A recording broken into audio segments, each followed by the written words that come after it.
नमस्कार दोस्तों, मैं हूं आपका दोस्त प्रसाद जादव। आपके लिए लेके आया हूं एक और इंटरेस्टिंग एपिसोड जिसमें हम लोग देखेंगे कि एक अडेप्टर के अंदर क्या होता है, आरओ के अडेप्टर के अंदर और एसएमपीएस के अंदर क्या होता है।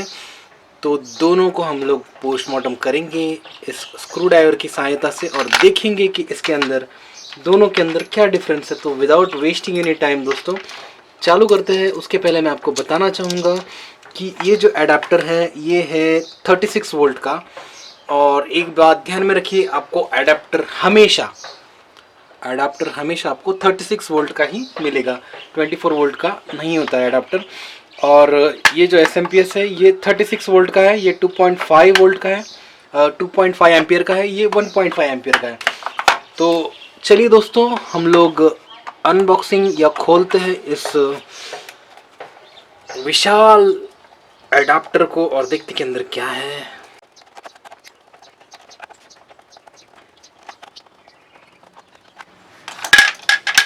ओ हो।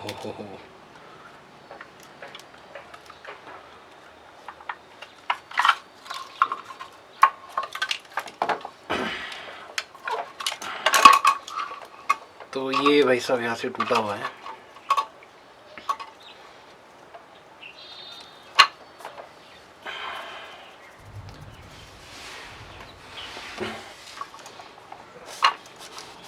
Oh my God.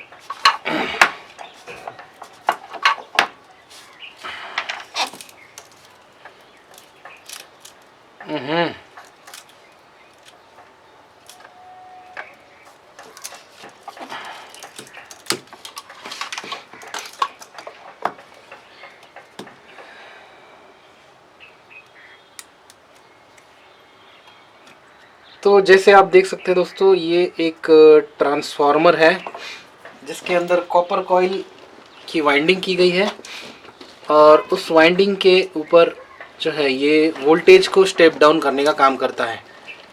ये अडाप्टर जो है यानी कि इसके अंदर प्रोटेक्शन कुछ भी नहीं है, सिर्फ ये ट्रांसफार्मर है जो उसको कम कर देता है, वोल्टेज को स्टेप डाउन करता है। और ये सिंपल एक ब्रिज रेक्टिफायर है जो एसी को डीसी में कन्वर्ट करता है।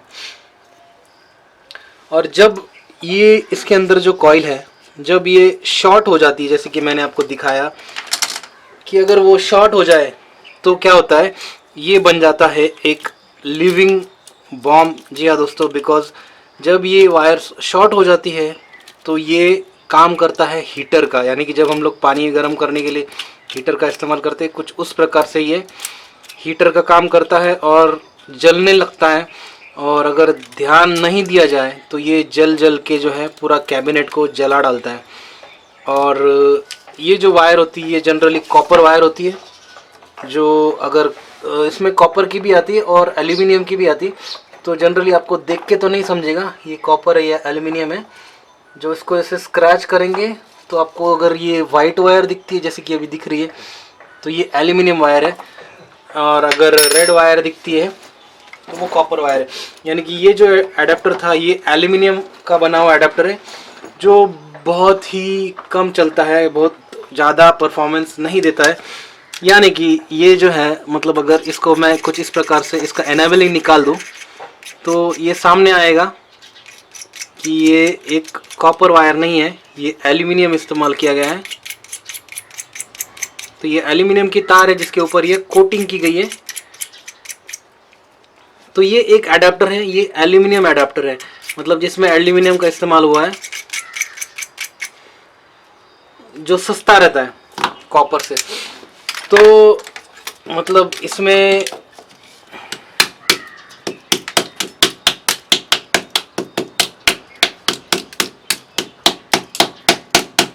मतलब ये स्क्रैप भी करने के लायक नहीं है।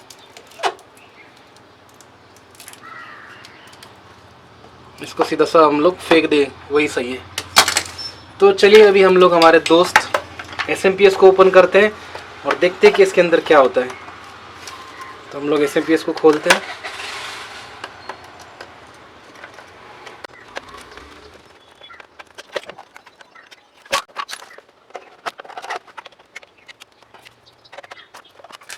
ओके, तो देखिए दोस्तों, इसके अंदर आपको एक ट्रांसफार्मर दिखेगा छोटा सा। जी हाँ, ट्रांसफार्मर ज़रूरी होता है, लेकिन ये ट्रांसफार्मर आपका वोल्टेज स्टेप डाउन करता है। उसके साथ में जो है, जो आप देख सकते हैं, ये इसे एक आईसी बोलते हैं, ट्रायक आईसी, जो आपके पावर सप्लाई को रेगुलेट करता है। यानी कि इसका काम ये है कि अगर आपके इसमें वोल्टेज ड्रॉप हो जाता है, अगर आपके इनपुट सोर्स में वोल्टेज ड्रॉप हो जाता है, तो ये जो है, ये ट्रायक आईसी जो है, ये क्या काम करता है, आपके वोल्टेज को ड्रॉप होने के कारण अगर डैमेज होने के चांसेस है, सर्किट को डैमेज होने के चांसेस है, तो वो तुरंत आपका कनेक्शन को कट कर देता है। तो ये एक प्रोटेक्शन हमारे इसमें अडेप्टर में हो जाता है। सॉरी, ये एक प्रोटेक्शन हमारे एसएमपीएस में रहता है कि आपका जो है लो वोल्टेज प्रोटेक्शन इसमें कवर्ड रहता है। अगर इसके जो टर्मिनल्स है, जो हमारे प्रोडक्ट को लग जाता है, अगर वो शॉर्ट हो जाते हैं, तो इसमें शॉर्ट सर्किट प्रोटेक्शन भी होता है। साथ ही साथ में इसमें आपको मिलता है जो constant supply, switch mode power supply जिसे कहा जाता है।